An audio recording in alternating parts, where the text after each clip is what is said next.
Good morning, good morning, good morning. My name is Sean Dex and I welcome you back to the Mango Grow for a daily Bitcoin, ChainLINK, and hey, perhaps even Tezos analysis video. I am finally back at my comfy ass chair, my comfy big desk, and my comfy big ass monitors. It is good to be back, guys. I missed you, and hey, Bitcoin has been oh so good to us. Here we are looking at Bitcoin USD on the 4-day time frame. No, not much has really changed, at least in terms of my trade. We basically took our trade all the way down, not over here, of course, right over here, 7,690-ish. We were looking at this 4-day ascending triangle over here, right? It's only the Mango community that looks at the 4-day time frame as much as we do, and hey, it has been very good to us. It requires a little bit of patience, but if we wait, we get those moves, right? So what were we looking at? We were looking at this ascending triangle right over here, right? We got the break to the upside, got the rejection of the Tenkin just as we expected. Why? Because it also had confluence with the bottom of the cloud. And then what do we get right after? Oh so generous Bitcoin gave us the retest of its 21 EMA and its 200 moving average, the 200 moving average that we were using as a guide over here during the formation of this ascending triangle, right? We were rejection, coming down, testing the 200 EMA, I believe was right over there. Let's go ahead and turn that on. Is that it? Yep, the 200 EMA. Testing the 200 EMA, moving to the upside, testing the 200 moving average, coming to the downside, testing the 200 EMA, and then moving on over to the upside. And what did we talk about last week? We said that, hey, this is looking very similar to what the weekly was doing. Let me go ahead and show that to you guys. What the weekly was doing during the 3K region. I'll have to switch on over to a chart that has more history. Let's try BLX right over there.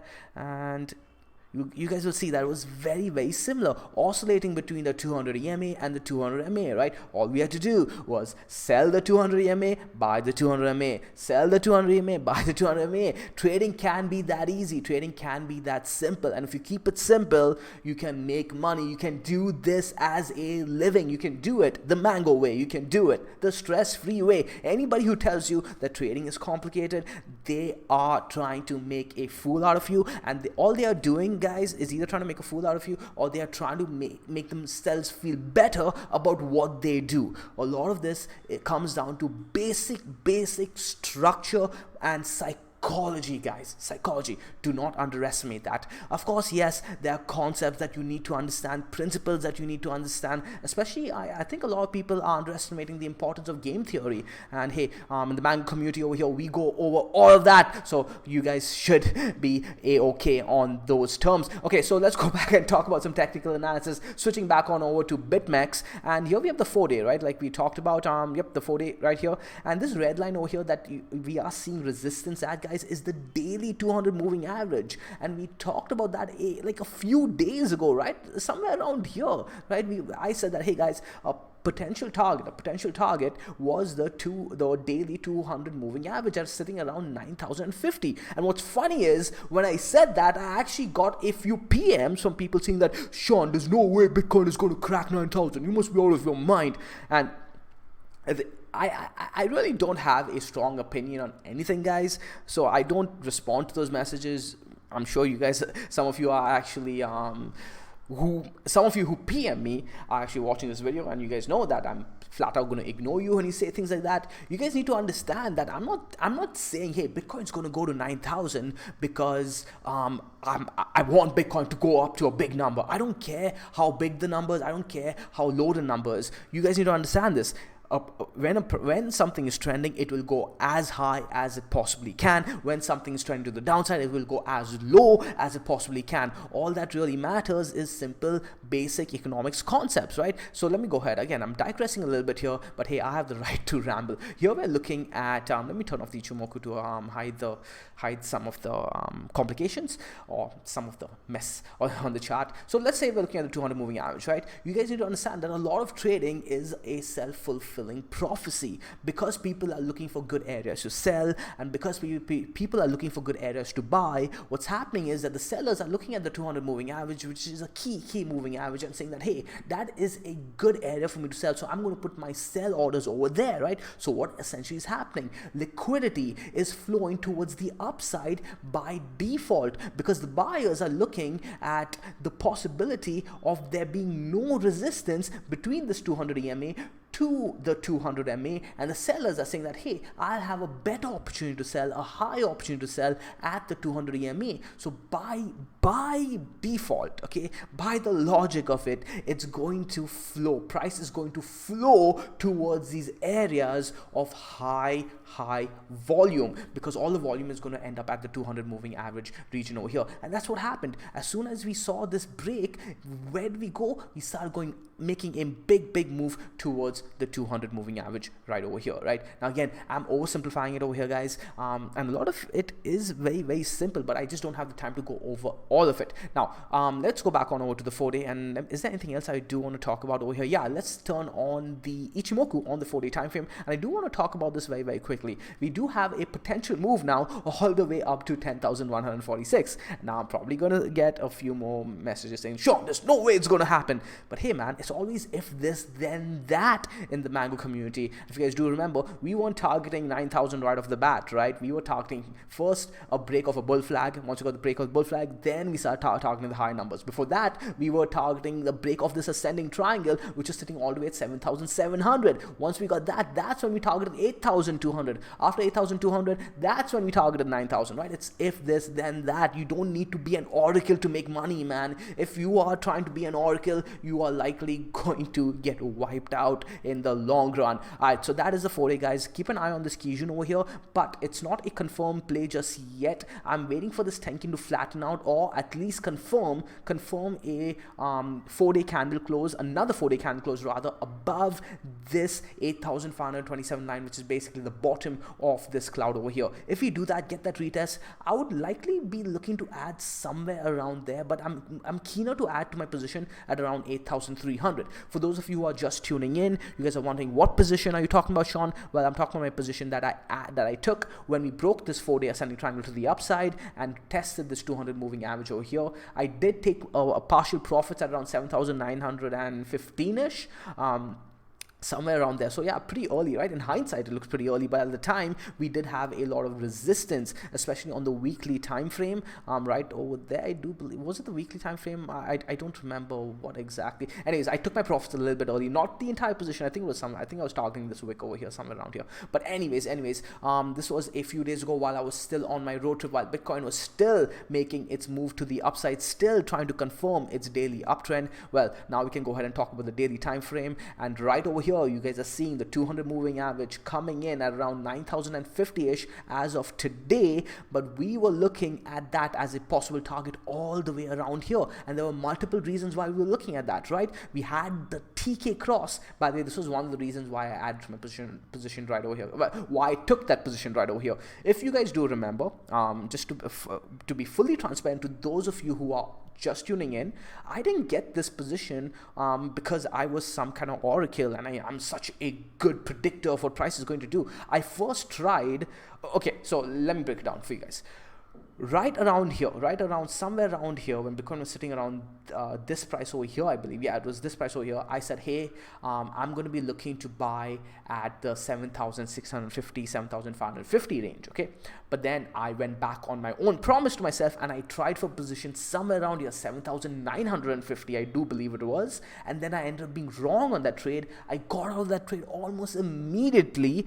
Luckily, I was able to get out at a very small profit. Go ahead and watch my videos during those days to understand how, because I explain it in more detail. But so I was wrong on the trade, right? I was wrong on the trade. Then I repositioned. I went back to my original thesis and bought that 7,650. And what was lining up over there? We had the Kijun, the Tenkin, the TK cross kiss. We also had the 21 EMA, I do believe, coming in. And no, it wasn't the 21 EMA. It was the 4-day 21 EMA, as well as the retest of the 200 moving average and the top of this ascending triangle, right? So a lot of confluence coming in over there. So that's when I took my position. But again, all of that could have been wrong too, right? I could have been wrong twice in a row before I get this big win.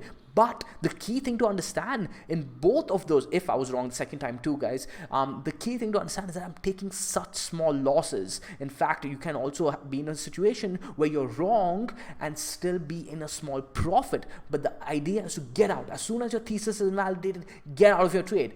If you turn out to be right, then you let the trade run. Then you let the trade run, and you can decide when you're taking profits at certain levels. Now, I decided to take profits at around 7,920-ish, and now look at that, right? I let the rest run, and what's the move so far? I'm not even keeping track, guys, because it tends to it's a good 17% move, but it's come down, right?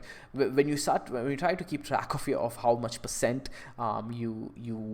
you've won, rather, you end up wanting to take profits because you're like, oh my god, 15% on such a big number. I just want to take some out, and I don't want that because, like I said, guys, I'm targeting another trade like I had last year, right? Last year we got in on our trade at around 3,890-ish, got that big pump to the upside, added around 4,950, 5,100-ish, and then had another big leg up to the upside, added again on the 8,000 levels, was wrong, got kicked out of my position entirely, not entirely actually, I left the 5,000 range of whatever I added around the 5,000, and then I re-added to my position again once I was wrong about being wrong, right? And then boom, right? So like the thing is, you need to first get into a position where you are in profits, and then you will be allowed to kind of ride those profits. But you need to be willing to give up profits, which is why I'm not looking at how much I've won thus far, because so far until I take the money out, it's not mine, because this could pull back on me, and I've lost all of those profits, right? But this is my plan. I'm not in this for a range trade. If I was in this for a range trade, guys, I'd be taking profits again, or likely all of my profits at the 200 moving average. We could very well get rejected over here, and if we close underneath the cloud over here, I'd be looking for us to come all the way down to the 21 EMA Tenkin. And if we do close underneath the cloud over here, by the way, guys, I will be looking to take even more profits, okay? And I'll be targeting around the 8,200, 8,300 range. If you guys do remember, a couple of days ago, I was looking for that retest over here at 8,200, never got it. In fact, we made a strong move to the upside, closing above the cloud, 1 candle, 2 candles, 3 candles, now possibly a 4th candle above the cloud, a possible bull flag being put into formation right over here, okay? So if we kind of actually put in a bull flag underneath the 200 moving average, it's very likely that we break this 200 moving average to the upside again, and that changes the entire picture of Bitcoin drastically. In fact, the picture is being switched around already pretty drastically. I do want to talk about a couple of important things that are happening on the lower time frames. By the way, guys, for those of you who have been following us on Mango, you are probably noticing we have our TK cross into the cloud, closing inside the cloud, edge to edge trade, closing above the cloud, getting rejected on the 200 moving average. Yep, this is a play that a lot of you guys probably know how to play by now. We've been playing it all the way since here on multiple time frames. For those of you who don't know, don't worry, I'm likely going to do a in-depth analysis, or rather tutorial on the cloud in the Mango Seed program, because it's going to require a little bit more time. I still have to think about that. Shoot me a message if you guys have any opinions or thoughts on that. Let me know. I don't want to create content for things that people aren't too interested in. Okay, so let's go ahead and talk about the 4-hour time frame. A few interesting things going on over there. So first thing that I do want to point out is, are we on the BitMEX chart? Yes, we are. Let's go ahead and extend this right over there. Let's go ahead and remove this. Yep, we made a mesh. Oh, by the way, remember that mesh move that we were talking about last week or a couple of days ago? We haven't closed above it. Okay, we haven't closed above it. We kind of almost did. We wicked about it, above it, got to the 200 moving average, kinda. But what's really interesting is that we are failing to close candles above it. If we do, that's going to have implications on multiple fronts. Firstly, let's look at this bottom trend line right over here, guys, right over here, and also look at this upper trend line coming in right over there. Okay, so what does this look like to you? Well, it is a rising wedge, but a rising wedge is just that. It is just a pattern or a name. It doesn't mean that it is bearish just because it's a rising wedge. It is only bearish or bullish if it breaks to one side or the other. When this breaks to the downside, all right, we can say that, hey, this is likely going to have continuation, and the measured move for this would be something like, let's go ahead and see. I haven't actually done this yet. Ooh, actually points right down to the 200 moving average on the 4-hour time frame. So yeah, a possible move all the way down to 7,500, but we do have a few things to achieve before we do that, right? So here's the thing, here's what I'm looking at. We may very well see a test of the 21 EMA coming in at around 8,620ish, 8,680ish. If we lose at 21 EMA, then I would bet on the fact that we come down and test the key zone over here, which is lining up with the bottom of this wedge over here. All right, if we actually come and test the key zone over here, we would have officially lost the 4-hour uptrend. The wick of 8,578 would have been taken out, and then it depends on whether we form a higher low. So if we actually do something like this, okay, those of you who are in the Mango C program know exactly what I'm talking about over here. Break of the trend anywhere underneath 8,578, but now we have to still set in a higher low, right? Sorry, a lower high. So lower high over here, and then if we come in and do something like this, you could wait for a play where we break this area over here. The key zone is probably going to come in over there too, and then you can target a shot all the way down to the 200 moving average. Again, all of this is explained in way more I don't want to say in depth scares people away, but I break it down in far more structure in the Mango C program. If you guys are interested in this kind of stuff, let me know, and I will try and cover it in more detail in these videos as well, to the best of my ability. But again, there's only so much I can cover the time. These videos get long enough. I try and not ramble, but I do. And hey guys, I'm sorry, I am who I am. So yeah, this is the 4-hour time frame that I was talking about. We do have this rising wedge over here that could break to the bottom and target this 200 moving average over here at 7,547. However, there's something interesting going on within this rising wedge. We do have a potential ascending triangle right over there, depending on how we close the next few 4-hour candles. So does this get defended? Right? You guys see what I'm looking at? Let me go ahead and draw it properly for you guys with the crayon or whatever you call this. Boom, boom, boom, boom. Right, you guys see, kind of like a bull flag. If we actually defend this horizontal line to the upside over here, then we can actually say that, hey, we have a measured move that could target somewhere around 9,608. My oh my, can this actually happen? Can Bitcoin actually do that? Well, we'll wait for it to actually play out. We'll wait for a couple of 4-hour candle closes before we talk about that. Perhaps tomorrow we can have an update on that. Is there anything else I do want to talk about? We've talked about the 4-day, we've talked about the daily, and we've talked about the 4-hour, right? On the daily, we are eyeing this major 200 moving average. Okay, if we can close the daily above this, it's going to be big. Okay, we are finding support on the bottom of the cloud over here, the top of the cloud over here at 8,685. If we close underneath the cloud, I'd be looking for a move back to the downside over here, possibly 8,209. Lines up with this wedge as well, but hey, one step at a time. We are seeing that rejection of the 200 moving average right now.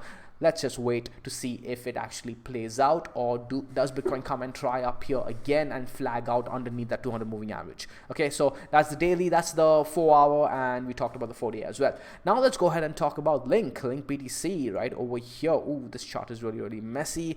Let's go ahead and turn off the mango ribbon. And what do we have going on over here? Well, if you guys do remember from our last few LINK BTC videos, we've been taking it very simple, right? Our green box territories have been the guide as to whether we add to our trade or not. Unfortunately, I did not get to add to my position right over here, right? So what would the play be? We said that, hey, if LINK closes above this green box territory, we are likely going to make a quick move all the way up to 33,000 is that 30? Yeah, 33,300 Satoshi. And I do believe there was another resistance line over here that, was it the Kijun? I think the Kijun was coming in right over here. And I said, you know what? No, I'm going to discard that Kijun and I'm going to put my resistance line right over here. Now, this is an example, guys, of me being wrong. Let's go ahead and see if the Kijun is coming up over there. Come on, Mango. Okay, so yeah. So the Kijun, this is what I was looking at, right? I was looking at this flat line over here. A quick tip for you guys, by the way, for those of you who are learning the Ichimoku, let me go ahead and turn off all the horizontals. A quick tip: if you guys find flat lines like this, you see this Tenkin over here, this blue line over here. I'll try and highlight it for you guys. This guy over here, right? If you guys see something like that, okay, or something like this over here, go ahead and mark those as horizontal. So a quick way to do it is put a horizontal array right over there and put another horizontal array right over there, okay, and now you can use those flat lines as potential resistance lines, okay, but they need to be significantly flat, like they need to have run for a long time, at least a few days. Like, see, for example, this one ran from 27th of October all the way to the 12th of November, and this one ran from 5th of December all the way to the 16th of December, right? So those kind of lines over there you can mark as potential resistance lines. Like even over here, you can go ahead and do something like that. Of course, once you start understanding support and resistance, you can see right over there we found a really good resistance point that I had missed with my green box territory, but hey, I caught a different area right over here where I entered on my trade. Anyways, going back to what I was talking about, this red line over here you caught right over here, and it just works, guys. It just works. There's no one way to play support and resistance.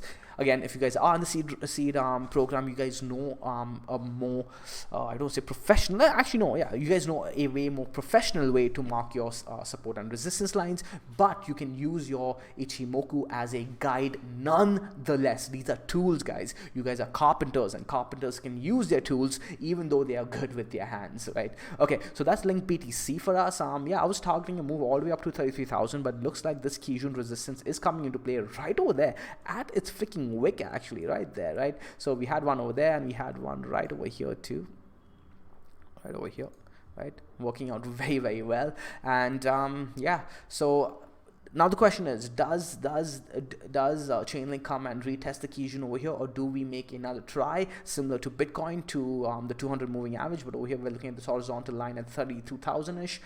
If we do that and start flagging out over there, I'll be looking for my original target of around 33,000. I am still in my ChainLINK trade. Nothing has changed, right? Nothing has changed. I'm in my ChainLINK trade. I'm in my Bitcoin trade, and just waiting it out. I'm not looking to take profits just yet on anything, on either of those trades, playing them as trend trades. We can go ahead and look at ChainLINK USD, because I know a lot of you guys play the USD chart, most of you actually. So let's go ahead and turn. Okay, so we did come and find resistance on this purple line, but I'm forgetting. Okay, so this is our Link USD on our Coinbase chart, and I haven't charted this ever since, like, ever. Like, it's been a while. We were looking at ChainLINK on our BTC chart, and this pink line, though, I want to draw your attention to it. We drew this all the way over here, right, when we were waiting for ChainLINK to close a weekly candle above this pink line. Let's go ahead and switch on over to the weekly, and you guys are going to see that this was our major resistance. We actually did break over it, closed above it, and then dumped right back. This was a complete trap. Now we're finding resistance right there again, but hey, that's not what we were talking about over the past couple of days. Let's switch on over to the daily and switch back on over to our Binance chart. What were we talking about? Okay, cool. So we were looking at these areas over here. We said that, hey, if ChainLINK breaks this zone, we're likely going to if ChainLINK breaks the $2.30 mark, we're likely going to make a move to the $2.50 mark. And if we break that, we're likely going to make a stop somewhere around here before we move on over to the $3 mark. Okay, so ChainLINK has decided to just skip a few steps and go straight right into the middle of the zone over here. Didn't really give you a chance to enter on the retest of the $2.50 mark. And right over here, this ascending triangle is where we got, let's turn on the Ichimoku, lining up with this ascending triangle resistance as well. And yeah, that's probably where we got it from. Is that how, I'm forgetting how I drew these two lines over here, actually. Let me turn off everything. Okay, yeah, this is what I did. I took these candle closes over here and these candle closes over here. I took this guy and this guy over here, which were basically the essence of this ascending triangle that we were waiting for, right? That we broke on over to the upside, had that fake out, had that bear trap when we closed that weekly, and then right after that dumped. If you guys do remember, when we were playing this ascending triangle, this was very key, right? Well, I didn't play it. If you guys, that's what I want to talk about. I didn't play it. Why? Because I got out of the trade, even though it looked like such a beautiful ascending triangle. Why? Because it got to the edge. It got literally to the corner of the ascending triangle. And usually when I see something like that, we are bound to see some kind of effery. Okay, you guys know what I mean by effery, right? I'm trying not to curse over here. So, and that's what we ended up seeing, because I remember feeling a little bad because I didn't get, this is what we were looking at. Okay, I didn't get into this trade even though we broke on to the upside. I'm like, oh, holy crap, we didn't see effery after all. Because what do I usually see when we see an ascending triangle like this? We see a break and then a break to the downside almost immediately, right? This time the effery was next level, right over here. Okay, we broke to the upside. Okay, we broke on to the upside, had a freaking trap over here, ruined a lot of positions, tested, and then dumped right after. So this was a bait. This entire formation over here was complete distribution, and then baited people who were waiting for the breakout and got the dump right after. Now this, the reason I'm talking about this is because usually when I see after this, I mark that as a key area. So both of these lines are going to be key areas for me. The $3 mark as well as the $2.80 mark right over there. And we are seeing that resistance over here. The question is, can we penetrate this entire zone on the USD chart? So let me go ahead and mark this entire zone over here. This entire zone is going to be a major area for me. And just like how I was patient over here, guys, and I decided not to get into the trade, and I was rewarded for not getting into the trade, I think being patient over here is going to reward me as well. Like, you don't need to get every single move. You don't need to be part of every single run of the move either. Okay, when you have more confidence, you can take a bigger position. Wow, I think today's video is going to be really I was going to say long. So hey, I think I'm going to stop over here, guys. I wanted to cover Tezos as well, but that's going to be a little longer. Let's go ahead and talk about RLC. We were talking about RLC in the Mango Seed program. We were getting into this trade. I actually front ran myself on this trade, and it's going pretty well so far. I've taken a little bit of profits already. We were looking at the 12-hour as well as the daily. 12-hour not completing, the daily not completing its edge to edge quite. I've not taken enough profits because I don't have a big enough position on this. I was struggling actually to get into position because the liquidity was it was a little thin. The books were a little thin. I was I'm not as confident just yet trading alts. I should be, because some of the alts are doing really well. But look at this W formation over here, broke on over to the upside, didn't get the retest just yet, but we may get the retest. And now some of you guys may be saying, hey, but we've already had most of the move. When it comes to a coin like RLC, guys, you don't know what it can do, because I remember when I caught this uptrend all the way to the upside, and I kept expecting it to end. In fact, I got shook out of my position. I think either over here, or somewhere over here, and I didn't get the entire move. I got shook out, and I was thinking this thing is gonna stop and give me a re-entry, and it didn't give me that re-entry, and I didn't miss much ultimately, but I could have missed much, right? I could have missed a lot. It could have kept going and going. And